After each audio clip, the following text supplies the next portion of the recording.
So what comes to your mind when the word outer space is mentioned? I don't know. But I know that I flew from Nairobi yesterday evening. And we flew at about, I believe about 3 kilometers above sea level at the highest. We did about 30,000 meters, I believe. I imagined that I was on space. But was I in outer space?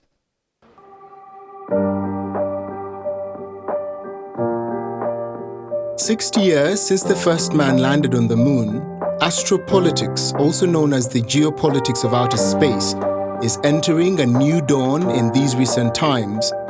Technological development and recent successes of ambitious space programs such as SpaceX, Blue Origin, and Virgin Galactic are bringing outer space and the moon back to the geopolitical debate. The foundation of activities in outer space finds its roots in the Cold War and reproduces the distinctive geopolitical dynamics of that historical moment. The diverging interests between the two states, the United States and Russia, were reflected in the political tensions that characterize the competition to reach outer space. Today, new players are emerging, including non-state actors. So, what is the domain for space regulation? What are the rules of engagement in a largely evolving landscape in the wake of new terms such as space colony, space force, space tourism, and space economy? These issues are reflected in increasing legislation adopted to regulate space activities on a national and continental level. Furthermore, space activities are relevant for the well-being of humankind. Many services provided by public and private companies such as satellite broadcasting, weather forecasts, or satellite navigation have a strong socio-economic impact. A great reference point is the development of space in Africa. Today, Africa is looking to space to meet the rising demand for connectivity, fueled by fast-changing data consumption patterns and the growing need to bridge the digital divide by leveraging the non-terrestrial networks, NTNs. By April 2019, 8 African countries including Kenya, Ghana, Morocco, Egypt, Algeria, Nigeria, South Africa and Angola had launched 32 national satellites into the orbit, according to the annual African Space Industry Report 2020. Can we start with you, David? What is outer space? Thank you for that question. It is a very pertinent question that has been asked since 1957, and one which a number of states and even individuals still debate up to this day.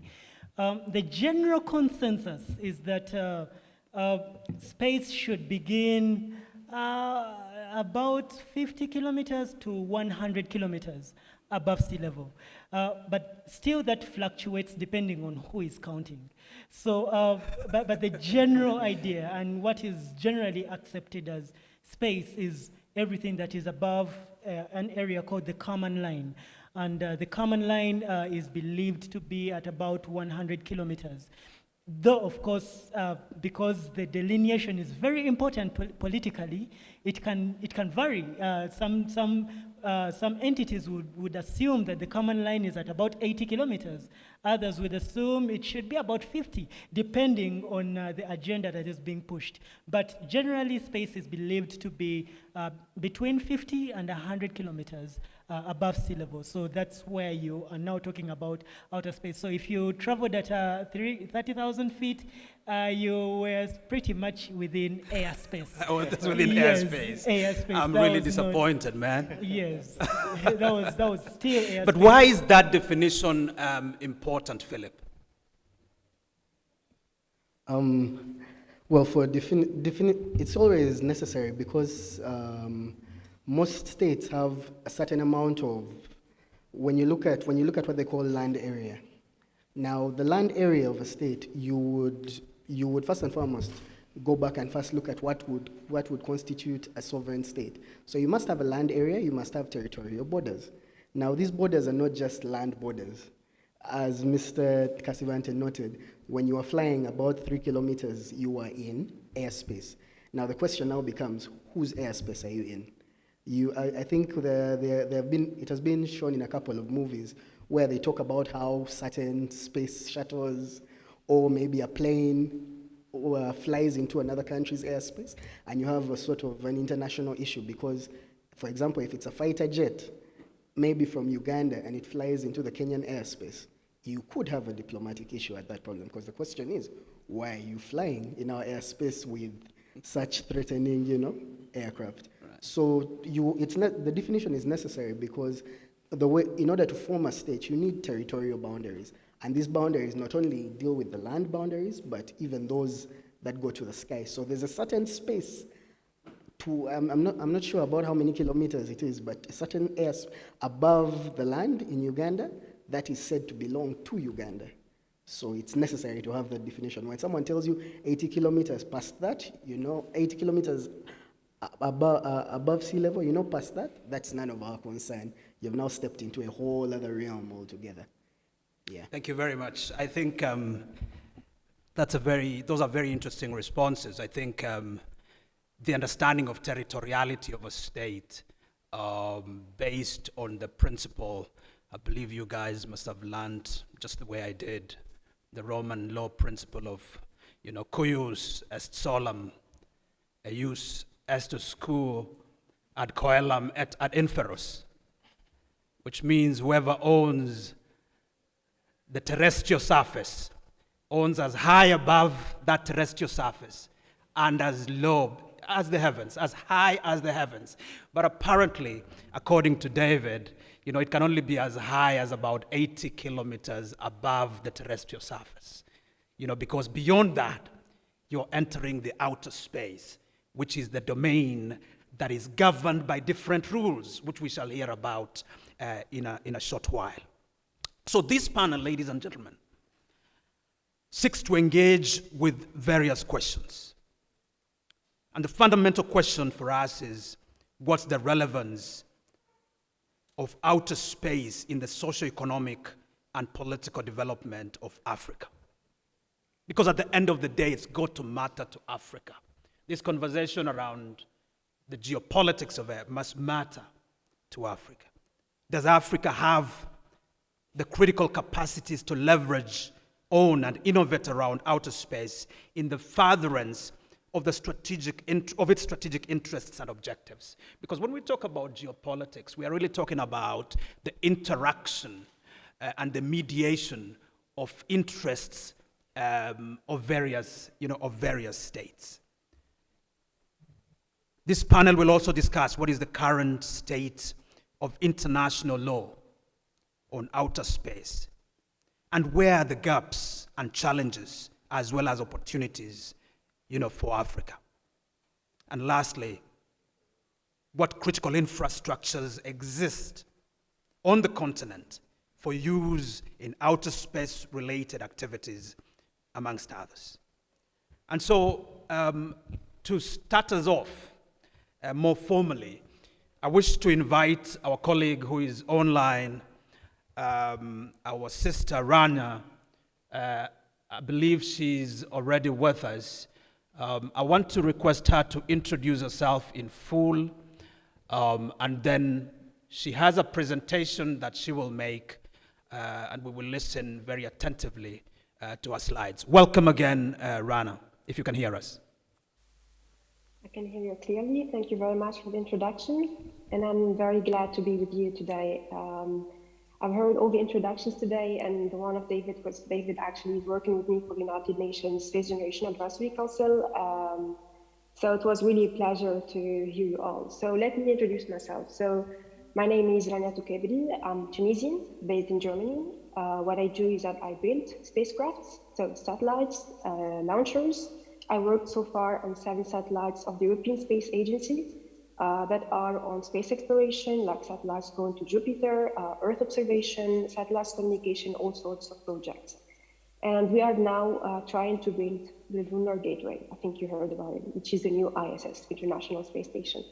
I'm also a regional coordinator for Africa and Space Generation Advisory Council, which is in support of the UN, and United Nations mentor for the Space for Women program, basically.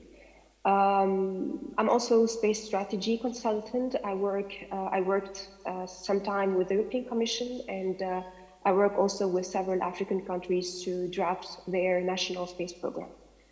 I can probably start with my presentation. I'll be talking a little bit about the strategy, but as well from a perspective of an engineer or a space engineer. So first of all, I'd like to introduce you briefly a Space Generation Advisory Council. So this is internal use. So we will just give you 2 slides of what it is, what we do, and so on, so that you know about it a little bit. So it is an organization that is in support of the United Nations, that is represented in the whole world, 6 regions, 150 countries, and over 15,000 members all over the world. What we do is that we try to involve youth, so people between 18 to 35 years old, to the space activities, whether they are engineers, lawyers, biologists, all kind of fields that are interested working in space. So we try to create a network between the space agencies, the universities, the industry, and so on, and also the stakeholders to involve space in our Earth technology. So what we do is we have 5 pillars, we have 5 activities. So we do events, we do project groups, professional development, scholarships, and UN-related activities, which is, I think you are a little bit involved more in the policy side. So we are supporting the UN COPUS meeting, so Committee of Peaceful Uses of Outer Space, that is happening once a year. So we try to provide recommendations through our workshops every year. So here I just would like to give few definitions, if I may say, from my perspective. So what is geopolitics in outer space? What does it have? What are the main points for geopolitics in outer space? So we have the space treaties, we have the law in space, we have the international cooperation and conflict in space exploration, international economics, and we have the impact of any contact of the extraterrestrial intelligence. And here, this is quite a sensitive topic, because here we talk a lot about the cyber threats, about the cyber security that is gonna really change the whole map of the of the countries because of the threats that we have. The leadership in space. So we have what we call a country, or how we define a country is really a leader in space, which is basically now the US. So when they have a certain capabilities, either products or services in space, and they have a demonstration of those activities, which means they have a clear framework, they have already some products on land, and they have already a solid space framework that are working on improving, of course. So now maybe the thing that we all see is that the main spacefaring countries are basically the ones that are leading the economy in the world, so which are basically the US, China, and Russia. But now we see that in the outer space, it's becoming more and more serious. So they are understanding that it's a very important field that can change the socioeconomic of all the countries and can change the geopolitical situation in the whole world. So now Russia, what it's trying to do is that they're trying to collaborate with China, with other BRICS nations in order to rein the US forces. I think you all saw that China has started already their let's say, Space Force, if I may use the word. They have already launched their quantum satellites.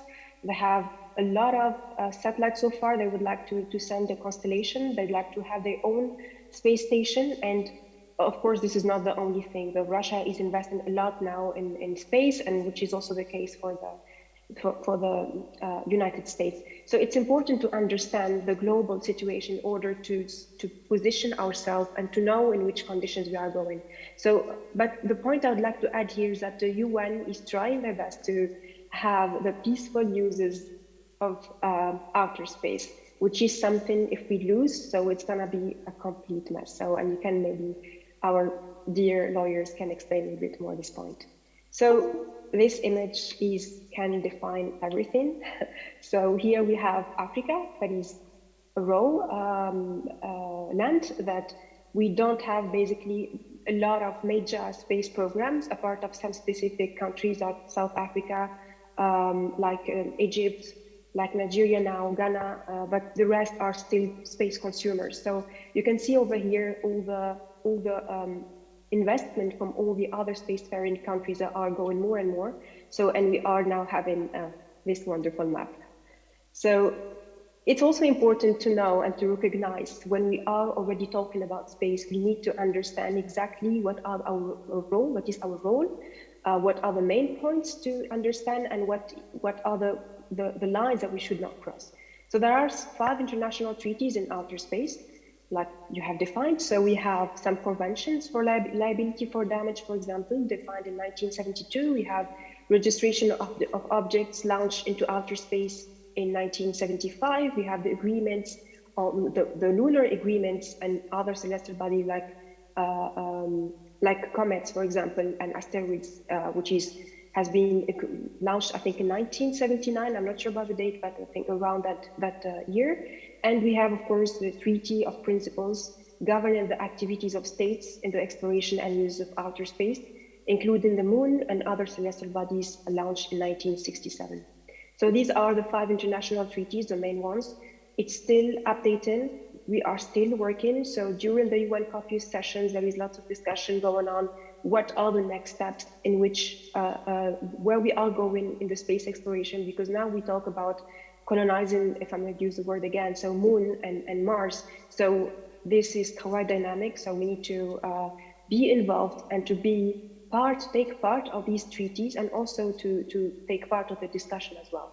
So how Africa can exploit the rise of space sector in the region and how we can use it, let's say. We have main challenges. So these are the main challenges we try to go through our Earth technology. So we have the food security, the fast urbanization, the degradation of the environment, the socioeconomic issues, security, and the growing population that need to be educated. So we have over 60% of youth that need to be educated, and we have the level of education in Africa is not really too much compared to the rest of the world. So few examples of the socioeconomic issues: we have the health issues, the environment issues, several others related to, as you can see here, the fast urbanization and degradation of the environment as well. So this is becoming a very serious issue all over the world, but mainly in Africa. That is something that we need really to address right now. I think you have already mentioned several panels, but we need really to understand how space technology can support in solving these challenges, as well as the growing population. And here we talk about the agenda. So Africa has an agenda and has specific goals to fulfill by 2030 and by 2063. These goals will try to solve the challenge I have just mentioned, and they do need really sustainable solutions. They need transformative and sound solutions that will try to solve these issues urgently. In other words, instead of making them in 50 years like the other spacefaring countries, we need to make them in less. So we need to understand how to do this, what kind of products, what kind of services we need to address, and how we can use, let's say, the previous experiences we have, how we can cooperate with the other spacefaring countries, and what we need really to do this. So how these space applications can solve the issues. So we have the successful implementation of the SDGs, which are the Sustainable Development Goals, the 70. I think they had added one more, so the 18 Sustainable Development Goals. We do need to make an impact through space activities. So we don't need to just sometimes to launch spacecrafts to the moon or to Mars. It will not help us a lot, like let's say for now, but we need to find any kind of space technology that can really solve the issues that I have mentioned. So this is, for example, one of the issues I have also forgot to mention here, which is the one of the water management that can be solved thanks to the satellites data. A quick analysis to the situation we have. We need to understand that we have a lot of strength points, we have opportunities as well as weaknesses and threats. So the strength is, okay, we have just 3 points over here, but it's important to mention them. We have a youthful population. We have over the half of the population is youth. which is a very good human capacity, so we can invest on them and we can really build ourselves a local space industry. We need already some established players that have already made a very good career in space, like South Africa, like I mentioned, Egypt and Nigeria. And we have strong social networks in African tradition, and as well as we have a lot of cooperation with Europe, with US, with China, with Russia. We had made already a good path, and we got a very good experience on that level. So the opportunities as well are many. So we have, as I said, some experts like David, I see here, like a lot of you that are already making very good steps. Unfortunately, not all of them are already in town, so in their country, so because of the brain drain, but we have already some capacities that we need to invest, and we can invest and we can have in order to create our space industry. We have the collaboration and partnerships of the academia, business, and government, the PPP, and we have already some existing technology that we can use, earth technology, like a lot of electronic. We have made a very good way on electronic developments, on mechanical products, and so on, that we can use, of course, for space, because after all, a spacecraft or a satellite is a robot in space, under certain technical requirements, of course. The weaknesses and threats are well known, so we have lack of human skills now, we have a lot of poverty, we have lack of funding, we don't have a very clear roadmap, to be honest, so either regionally or locally, so we need really to address that point very well. And of course, the threats are the same. Of course, we need a lot of financial support and big financial investment in space in a smart way, let's say, and to address very well the short-term challenges, the medium-term and the long-term ones. So to understand how to create our framework, we need to understand how to go through the space industry in two areas that should go together, which are basically the space research and the space industry. The space research is, in other words, you has been already there since 50 years, so we cannot use the kind of space satellites or that have been already there like 30 years and that would be obsolete completely in space. And we do need to understand how to make how to address the governance of the space. So we need either a space agency or a center, in other words, a body that can manage the space activities in the country. We do need ground station capabilities, what is called in engineering ground station. So in order to use the space data, so either from our satellites or from other satellites that can really get the data well and address it and use it for our applications. And of course, understand the space market, and in order to, let's say, have a clear idea of the current situation and the global ones, regional and global ones. The goals we have are two main goals. So the goal one is to have certain products and services that can support decision makers to solve the challenges. And the second goal is to use indigenous space capabilities. So we need really now to work on a sustainable way to create our space program. We can, of course, rely on the cooperation, for sure, but we need to create really a local space market that can be sustained over year.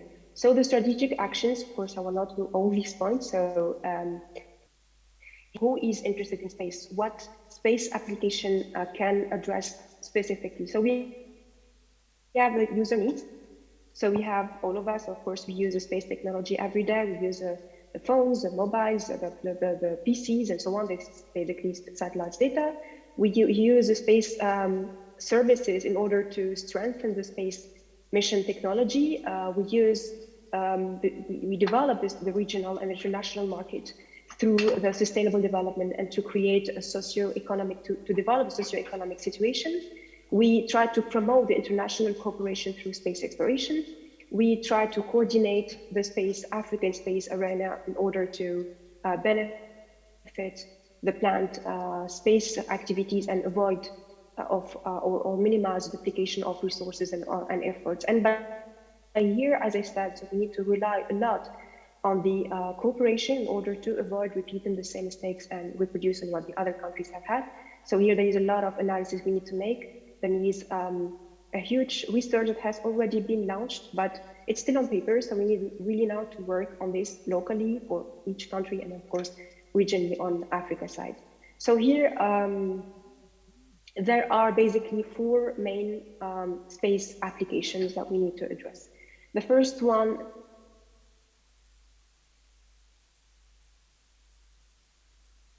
we have the satellite communication application, navigation and position, and space science and astronomy. So these ones are the most interesting for our look at them in a way to address the urgent needs, the urgent challenges, and in order to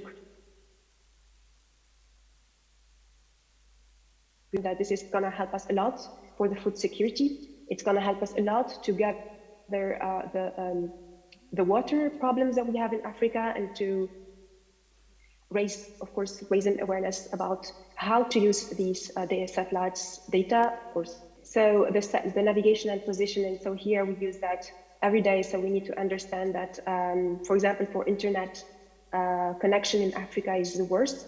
So we have only 28% on urban areas and 6% in a rural area, which is compared to the rest of the world, which is nothing. So we have also the satellite communication that can address the disaster management process. And we have basically the space science and astronomy that can also support the building of the capacities, human capacities, and can support us for the economic development. So these are mainly the four pillars of the space applications that we need to address urgent issues. So the conclusion is that we need to have basically a 10-year outcome or a long-term outcome in order to have a clear roadmap, in order to have services and products. So if products are quite costly because of the current economic situation, we have to go through the services that can be more interesting for us. And we have to use the existing space technology, and we have, of course, to rely a lot on the cooperation and to understand very well the rights and duties, and to pay attention. Of course, this is the work of the space lawyers that should pay attention to the space treaties and to the space conventions that can really support the projects in the next 20 years or even more.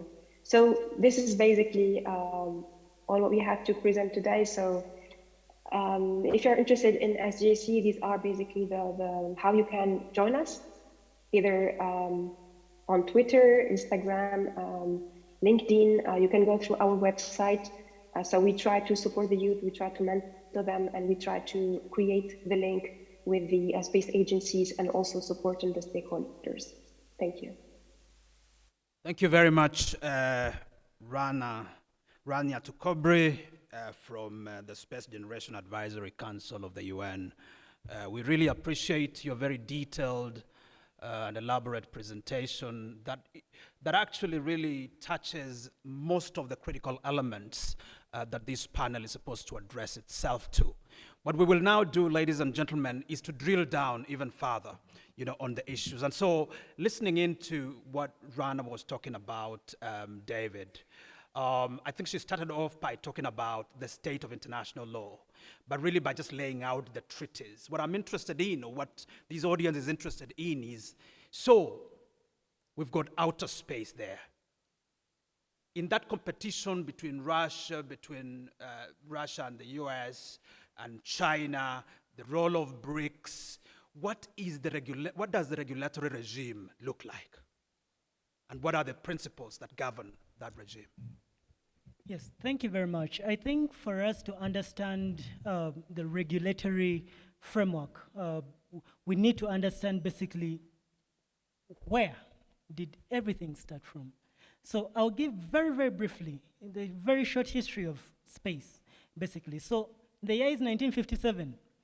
The world is still worried about the second atomic bomb and the hydrogen bomb. And Russia launches a satellite, Sputnik 1. And because of the nature of what was happening at the time, the fact that the world was worried about an arms race, there was a lot of worry that Russia would extend what was happening on Earth to space. So the United Nations at the time went into a panic, if I could say. It was a panic. And they had a lot of bilateral conversations and agreements with Russia. And as a result of this, in 1958, with these bilateral conversations, at the time, the United States did not even have a space program. In 1959, the United Nations comes up with what we call the United Nations Committee on the Peaceful Uses of Outer Space. And you can, from just that, you can understand where the idea of space came from, peaceful use of outer space. This particular committee currently has about 91 member states. And with two key bodies under it. We have the Scientific and Technological Subcommittee, and then the Legal and Policy Subcommittee. So the scientific, that's the one that is mostly about which satellite is going to do what. Now the legal, that is where all the all the fire really goes down. This is where all the policies on space-related activities actually happen. This is where they are discussed. This is where countries come together and just agree. So this particular committee realizes that, you see, simply creating this committee was not enough. There needs to be laws, because states are governed by laws. And these laws are what we now call treaties, where states come together and agree, all of them, that this is what we are going to be governed with from now on. So because of the threat of nuclear weapons, in 1963, we have the very first space treaty. This was the ban of nuclear weapons treaty, 1963. And this treaty simply banned all nuclear weapons in outer space, the seas, and land. And then later on, we have another one, 1967, what Rania talked about, the Outer Space Treaty, which is now the main or principal treaty governing all activities of states in outer space. And in that same year, we also had the Return and Rescue Agreement, or the agreement that basically says that, you see, if there is an astronaut or a person that goes out to space and they manage to come back and they're in distress, all countries, all states should try to help them return to their home country. And that also applies to all objects that are launched into space, and somehow they land in places they're not supposed to. And that's because space applications are matters of great national importance. Nations attach so much importance to these technologies. No one wants to steal the other's technology, and certainly no one wants their technology stolen. So that's why that particular agreement exists. You know? And then later on in 1974, we have what we call the Liability Convention. It was realized that, you see, states had started going to space. By this time, we had had the first man walk on the moon, you know, and because of that, there was fear that should there be some kind of conflict in space, how can we solve it? Then the Liability Convention came up. The Liability Convention simply says that states are responsible for all activities of all persons that go into space. They can be traced back to what we call the launching state, or the appropriate state. So the state that sent you is responsible for every trouble that you cause into space. So that was now the Liability Convention. And then later on, of course, we also have what we call the Registration Convention. The Registration Convention comes on in 1976. And this convention simply says that, you see, how do we register every object that goes to space? We need to keep track of everything. So the Registration Convention simply says if you're sending something to space, notify all the other states of what you're sending to space, so that everyone knows what exactly you've sent there and what it's going to do. And up to today, there is actually a registry with the United Nations Secretary General that details every single object that has ever been sent to space, who sent it, and what it actually is doing there, and when is it supposed to come back, and all that information is in that registration, that registry. So later on, of course, with the advent of man on the moon, we now had what we call the agreement of the states' activities on the moon, particularly, and other celestial bodies.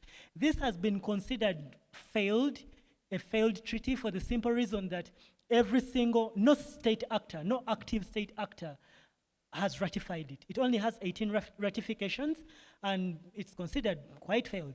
But apart from that, I think for me the most successful feature of space activity happened in 1998. Most people look at just these 5 treaties, and for them that's the most important thing. For me, the most important happened in 1998. This is when we had 5 different entities previously not agreeing, but agreeing for the sake of it to do one miraculous thing. Currently, what we call the International Space Station was the child of that treaty, the treaty for the establishment of the Civil International Space Station. This treaty was signed between the United States, Canada, the European Space Agency, Japan, and Russia. For the very first time, these 5 major space actors agreed that let us have a joint project in outer space that is going to benefit every other entity on the planet. The information that is derived from the ISS has been so pivotal to this very same day. The different technologies that we have seen, things like GLONASS, Global Navigation System, things like GPS, Global Positioning System in your car, in your phone, all these things have been as a result of that one single collaboration. And for me, that's one of the biggest wins in space history ever. So the other principles, apart from peaceful use, basically the most identifying feature is peace. The peaceable uses of outer space. But apart from the peaceable uses, we have other different priorities, but one of the most important is collaboration, because space is a very big area, and nations realize that there must be collaboration with each other. And then also information sharing, and this is even more important in contemporary space application, where we have a number of satellites out there, and so much is going on. There needs to be information sharing so that you can prevent accidents in space, you can prevent collisions, and you just generally prevent a bad atmosphere between states. So there is that, whatever. But then also there is now what we call the question of military use. Military use and the question of appropriation. Those are now the 2 key contemporary areas that are now coming up in space. Military use being, what do we use satellites for? Do we take war to space? You know, that's a big question. And then the second one is appropriation. What happens if someone finds something in space? And a number of states have now come up with national laws. The United States has such a law. Luxembourg has such a law. Japan has such a law. Uganda itself is in the process of having such a law of its own, which governs what do we do when we have a national that, for example, launches, let's say we have Elon Musk. Let's say Elon Musk launches a satellite that lands on an asteroid full of diamonds. What happens? Does he keep the diamonds for himself? Or does he share them with the entire world? Because the current regime seems to suggest that if you find something in space, share with everyone. You know, but the United States and a couple of other states are coming up with something called the Artemis Accords. And these accords are simply saying that, if someone has invested their technology and has invested their knowledge and has invested all this money, space exploration is very expensive. If they find something, let them keep a certain part for themselves. Maybe they can choose to share with the world their findings, but if it's profitable, let them keep it. So those are some of the contemporary areas coming up. I think clearly, you've laid out the principles, including this idea that international law is beginning to shift from holding space as a common heritage, and the whole idea of some nascent privatization beginning to be entertained.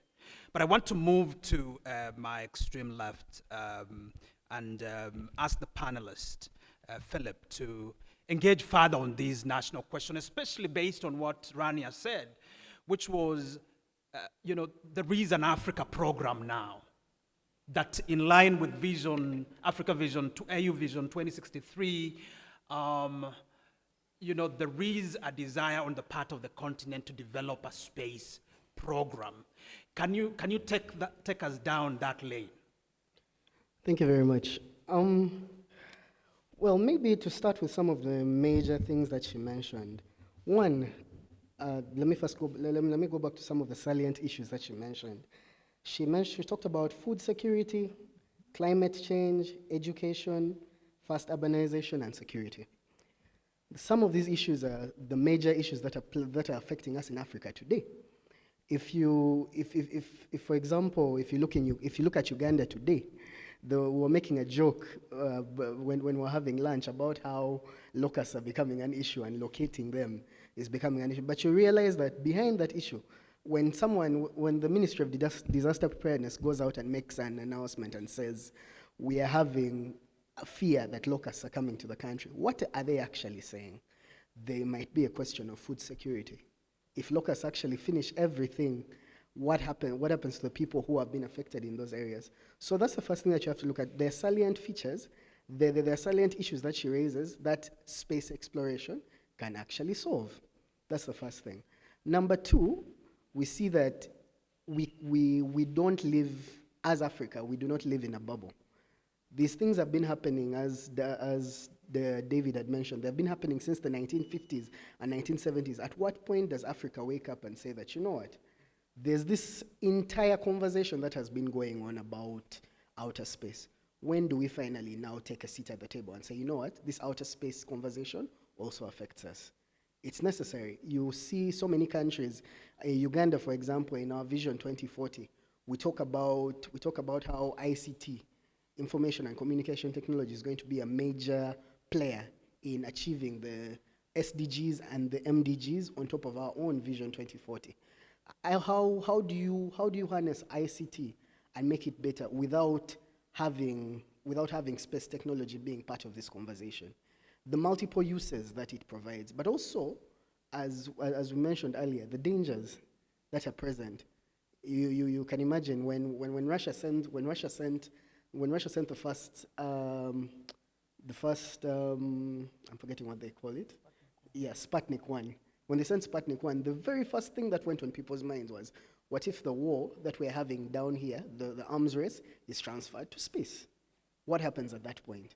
So as Africa, we realize that we cannot afford to keep quiet anymore. We cannot afford to pretend that we live under a bubble. No, we live in the world just like the rest of us. But also another key thing that we should remember is that in the Outer Space Treaty, it mentions that space is part of the common heritage of all mankind. Not just a few select individuals who are able to harness it, but all. As portion in that common property, in that global common. That's the thing. That's the question that we start asking. Now, at that point, now for us, as we try to carve out our space, we have countries like Nigeria that have taken to launching their own space stations and saying, you know what, let's have our own satellites launched into outer space, such that we can do what these other countries are doing. You have other countries like South Africa that have opted to share and said, you know what, let us benchmark on these countries that are doing good work and also have space technology. You have things like, in South Africa, for instance, they're having space communication where you have phone calls being bounced not off towers like how we have in Uganda currently, but from satellites abroad, things like that, satellites that are in outer space. So we are actually taking a step to realize that we can harness this technology for development and benchmark on people who have done it better than us and grow something in our local capacity. Of course, we may not have the money, we may not have some of all the resources available, the manpower, but if we can benchmark and we say, look, we send a couple of people every year to the International Space Station for internships. We have people studying courses. We actually have professors. There's a time when we were in South Africa with David, and we actually met professors from Nigerian universities whose entire brief was space law. And this was amazing. Someone has actually gone to a university and studied space law. So you have all these resources. People are now starting to understand that we can do capacity development, and with time, we shall actually get there as well. Very much, Philip. I mean, you've touched quite a number of issues around, around capacity and critical infrastructure, and Africa leveraging on its own, on its own competence. I have to tell you, because contrary to what Rania spoke, in terms of outlining some of the challenges, she mentioned the lack of political goodwill as one of the issues. And she mentioned that there is no commitment on the part of politicians on the continent to give this issue of outer space research, to give it a primacy of place.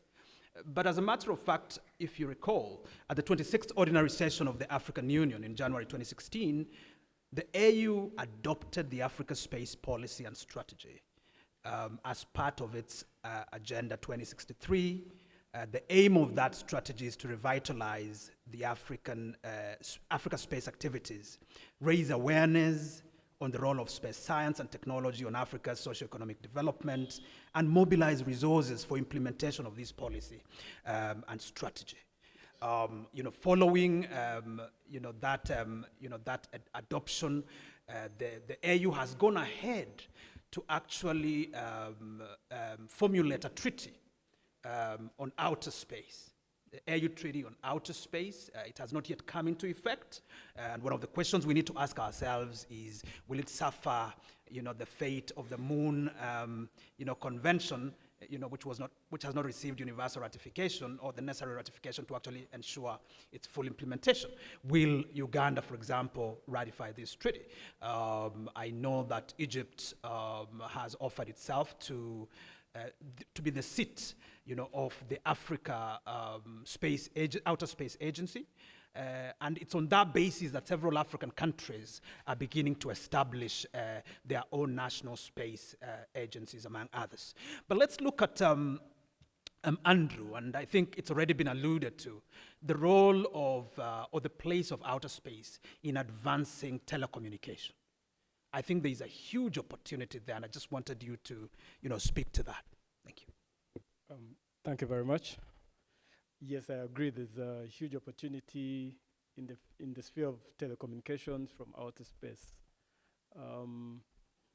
Outer space affords us an opportunity, number one, to lower the cost of deploying infrastructure for telecommunication. And once that cost is lowered, then communication becomes cheaper. And when communication is cheaper, our social interactions and our social interventions become cheaper. I'm glad to note that in Uganda, we have a company called Uganda Telecom, which many people have sort of forgotten. It was a major player in our telecom sector. And then once the crisis in Libya started, the shareholders couldn't put in any more money and government didn't have money, so it kind of went to sleep. But Uganda Telecom was revamped about a year and a half ago. And one of the first things they have done is look to outer space as a way of catching up with their competitors and possibly even overtaking them. And to that end, they have signed an agreement with an international company. It's a startup called ASX. And what ASX does is it launches these communication satellites into space, outer space. And the beauty with these satellites is that UTL will have, Uganda Telecom will have access to these satellites. And so for the first time in our telecom space, Uganda will have 100% telecommunication coverage. So we're looking forward to that. So that is the beauty with outer space-based telecom infrastructure, if I may put it. For Africa, I think we have no choice. We have to look to outer space. We are a very, very young continent, and we're looking for opportunities within this competitive world. And telecommunications is one of those sectors that will enable our young people be able to be creative and innovative within the ICT space. If we're going to talk about, for example, e-commerce. E-commerce is now a fancy term currently. It's just a fancy term only understood by a few of the urbanites. And one of the reasons why that is because it is not in the West, they say it's cheap to have an e-commerce platform. It's easy to buy your things online. But in Uganda and in most places of Africa, it's still expensive. We have a gigabyte of data in Uganda costing 5,000 shillings a day. So if I'm somebody who's going to be buying and trading online, I might not be able to afford that, because once I accumulate that cost per year, it's quite prohibitive. So outer-based satellites, telecom satellites, they will help us in that by lowering the cost of telecommunication. The cost of getting onto an e-platform, as an example, will be much lowered and will afford opportunities to our younger people. Thank you. I thought Andrew deserves a clap right there, because if the cost of data, if leveraging on space science can be able to impact on the cost of data, I think that's a huge thing, especially for a young economy and a youthful economy such as Uganda. Ladies and gentlemen, it's that good time when we want to entertain, your own intervention, and so I want to invite as many of us as have questions. We have about 30 minutes to respond to your questions. I hope there is a mic around that can be given to persons who have questions. Hello. Thank you for the presentation, guys. My name is Kea Nicholas. My worry happens to be the way we do politics. And with that, it's the question of patronage. So across Africa, for the longest time, the way we do politics is so-and-so gets an edge over other Africans because they're next to the boss, and their families loot the land, they loot the resources, and they pass the baton on to their generations. Now, it's a type of politics that creates a big debt within our own populations, even in the future. So whilst we're having a conversation about space, the conversation about our own telecommunications and internet is already in question because of the same thing. The way we play politics, our patronage economies, make it so that it's impossible to actually leverage our own civil populations to actually create solutions, because the people in power are not willing to trust their own citizens. They'd rather trust their own sons and daughters, which doesn't work. For example, if you take a look at, if we're discussing space, let's take a look at the Ugandan airport. Now, they signed a contract that in effect puts Uganda at the back foot of its own travel in the air. If we have any queries, we have to go all the way to China to sort that out. It's a similar pattern with other contracts a lot of Ugandan officials sign. For example, I am an artist. The contracts the UPRS, the Uganda Performing Rights Society, signed with third parties are exactly the same, meaning our politicians have no idea what they're doing. They're just in it to steal. Yeah, they don't I get your point, Kea. Yeah. So two questions I think is posed, which is, might our focus or might our developments around outer space exacerbate existing inequality? Okay? And then how can we make whatever we are doing in the area of science and technology and innovation, how can we make it more open and transparent? How can we make contracts? For example, the contract you alluded to, which is a great thing for the country. Is it possible for citizens to be aware exactly who are these players who are behind this exciting venture that is going to bring benefit to the country? So those are two questions that I think I would want you to respond to. Go ahead, sir. And then we'll come right here. Thank you so much. Kenneth Jowor, I'm a lawyer. I'm a human rights activist working with Legal Up Uganda. Speak up, sir. Yeah, so I have two questions. The first thing is understanding the principle of land law. The law says if you own land, you own with everything beneath it, at the bottom, and to the space. That's what the law says. And it's a Latin maxim. So, but the next issue goes is, what is the limit beneath and above? What is the level of interruption above and interruption beneath? That's one thing we need to talk about. Then secondly, I want to bring an illustration of the Concorde plane, how dangerous it was. This is a plane that is twice faster than its sound. And a Concorde just flies over my house, and you know what to leave behind. If my kids are playing on their toys, they can fall. That's assuming if I have kids, but I don't have them now.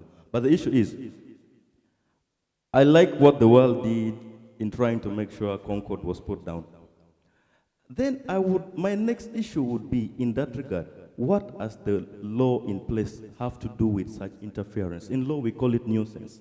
How are we looking at the level of nuisance above in the space? Because the two colleagues of mine, they are lawyers, and they understand what is in Rayland versus Fletcher, which is not addressed by what is in space. Then my next issue is in regards to the militarization of the space.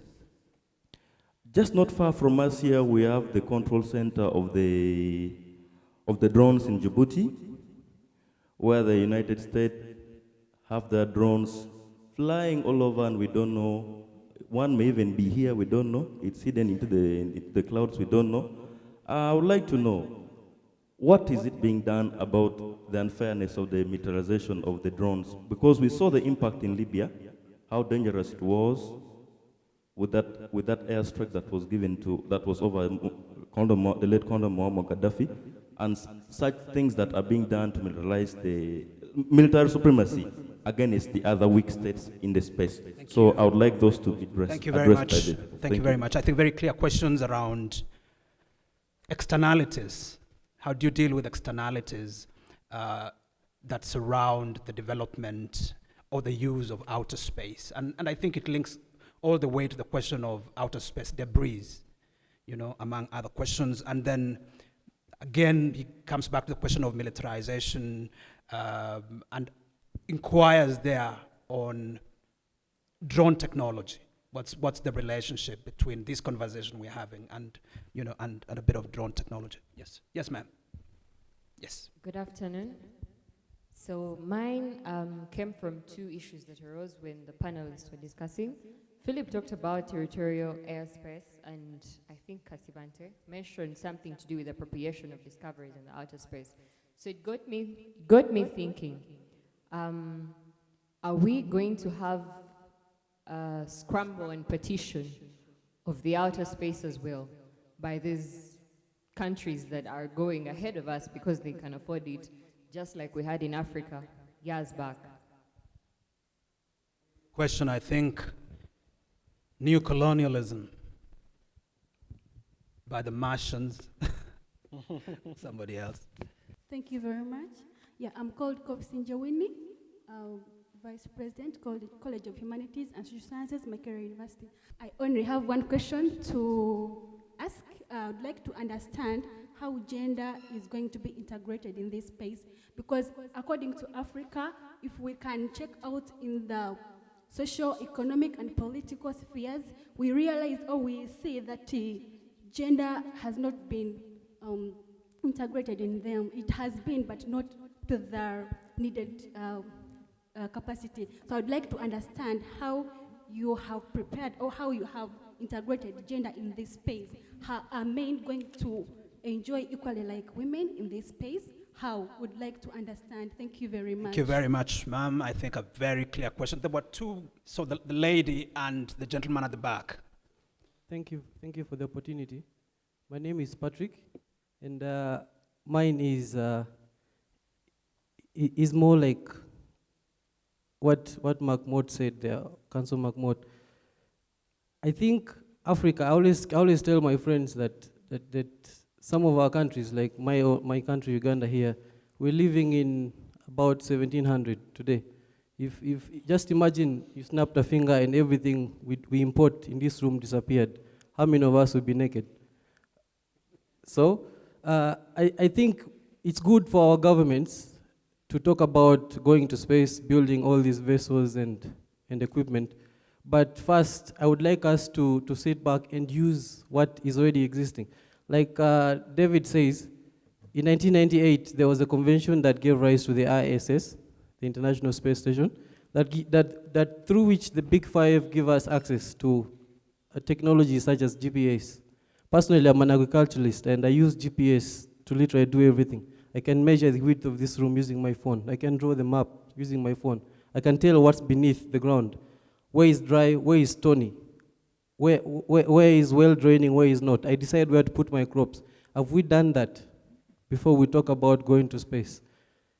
But it's not really skepticism, because he's saying there is already so much that we can leverage on, but we are not, all right?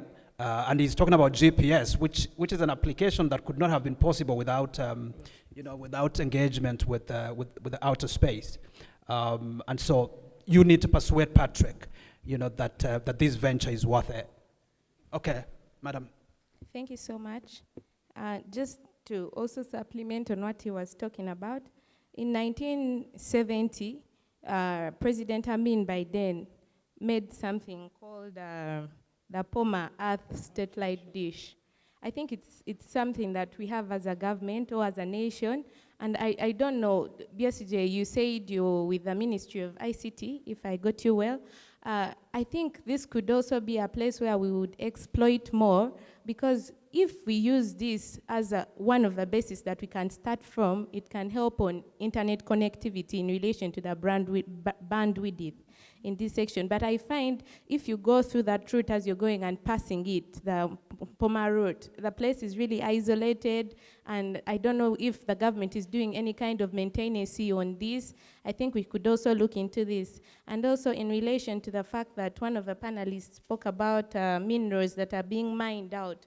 So where does that leave us as Africa, really, as Uganda? Is there anything we are doing in such a state of, like ICT, where is it leaving us? Are other people advancing as Uganda? We are not going to benefit in any of these resources?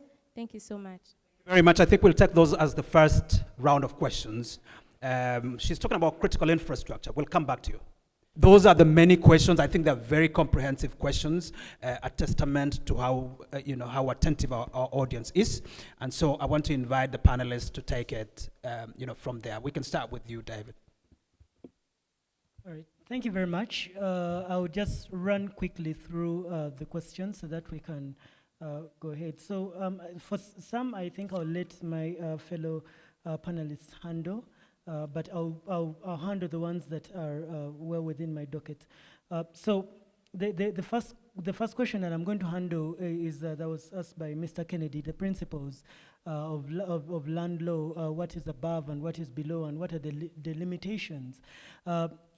Maybe what I hadn't explained in the beginning is that the corpus of space law, or the body of space law, is governed by international law, and it's not governed by national laws. And that is why Mr. Victor McMott mentioned earlier that there is a certain space where if you pass that area, you have left your national boundaries, and everything that happens above that is now international. So in 1967, that was agreed upon by all states, that anything in outer space will be out of national boundaries. So outer space is one of those places we call places beyond national jurisdiction. That means you cannot express any rights in outer space. And there have been attempts. In 1976, there was what we call the Bogota Declaration, where a couple of states which are located on the equator tried to express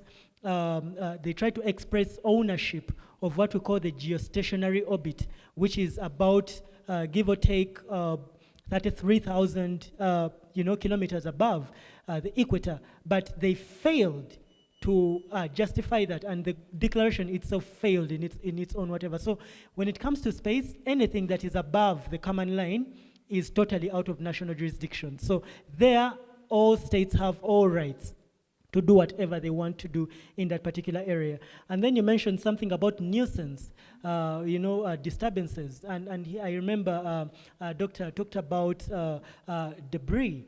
There are rules in international law, especially in space law, that govern debris. Currently, under the United Nations, we have what we call the debris mitigation guidelines, which are basically aimed at helping states mitigate this debris. That remember what I mentioned about the Liability Convention. If any state does anything in space that is going to harm the interests of another state, then the state that has caused the harm is internationally liable for that damage, and it's supposed to pay for it. If you remember when India launched an anti-satellite missile last year, there was widespread anger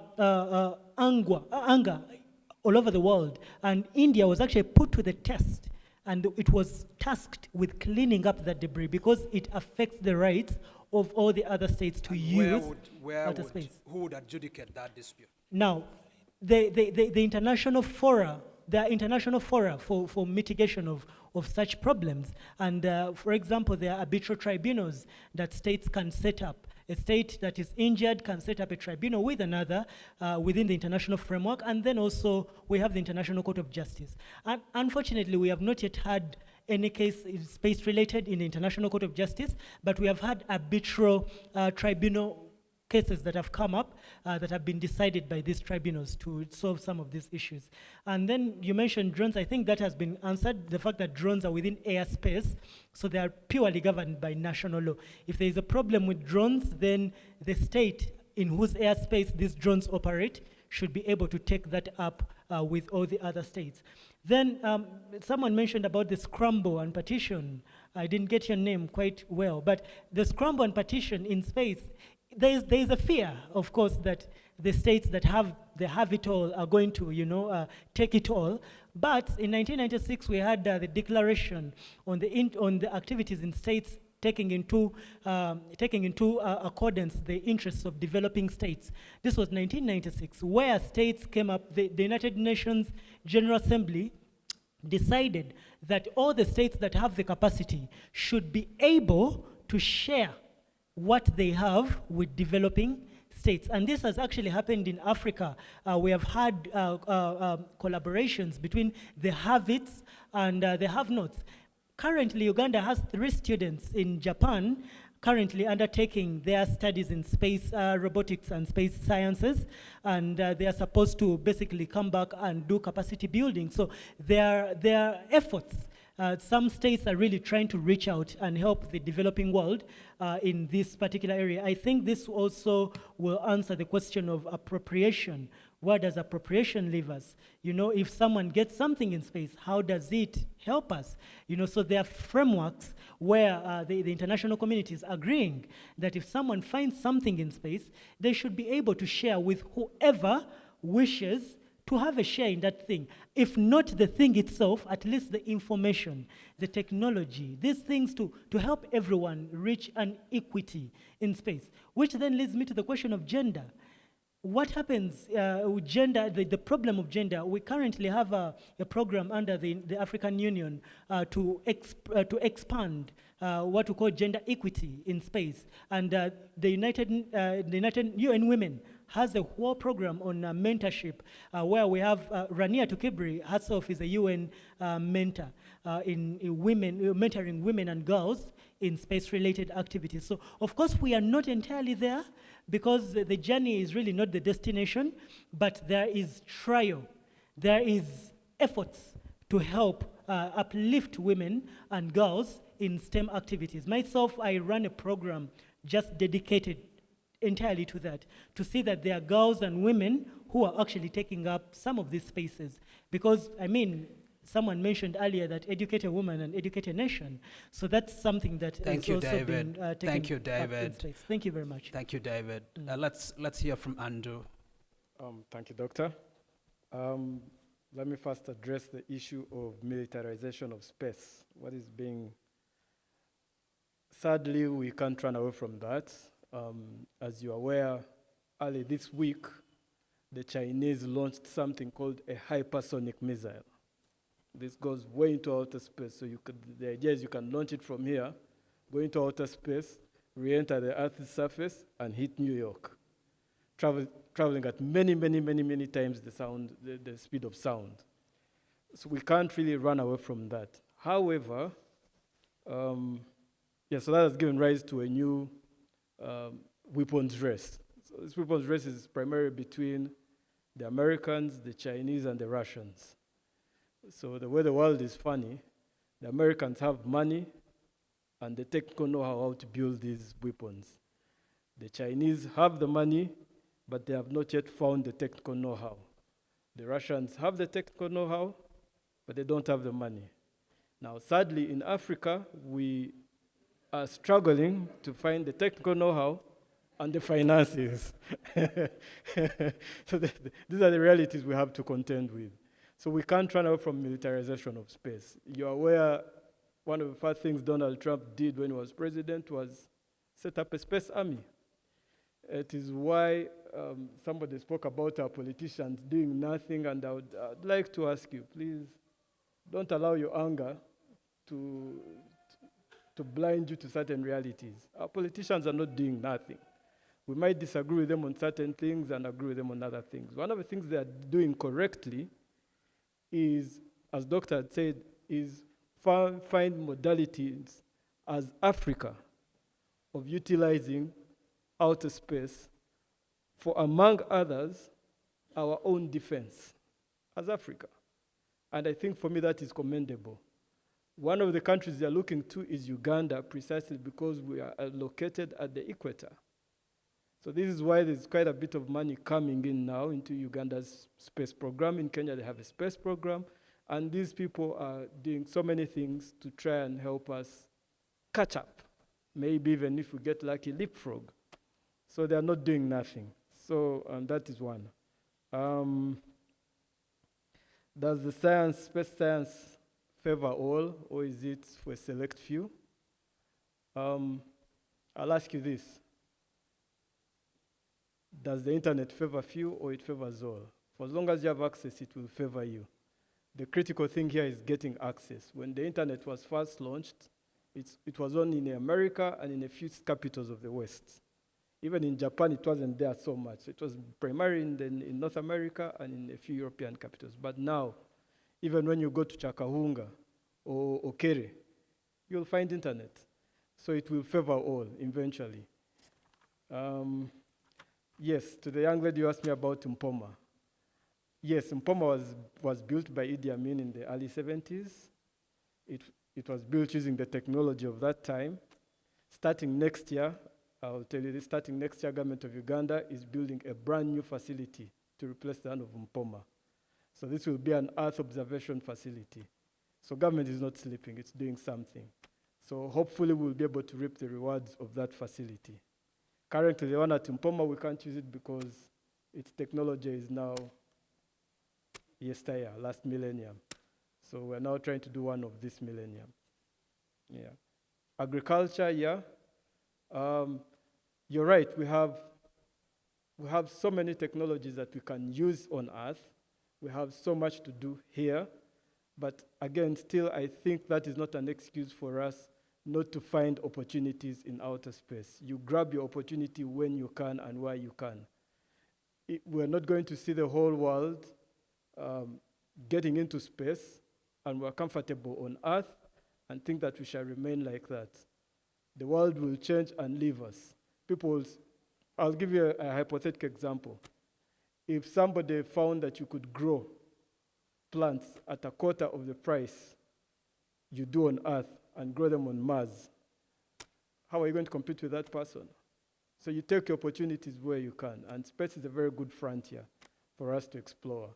So the most important thing for us here is to build capacity to be able to explore this frontier and maximize it for the benefit of Africa and all humanity.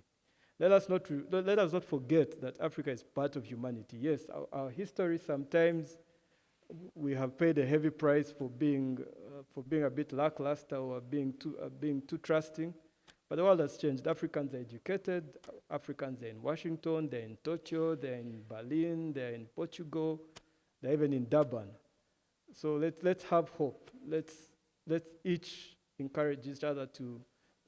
I encourage you to join Kasibante's program, for example, and see what he can do. You never know, you'd be the next Elon Musk, and you'd have your own Dragon X, and you'll be taking people to outer space to take pictures of Earth, and they'll be paying you millions of dollars.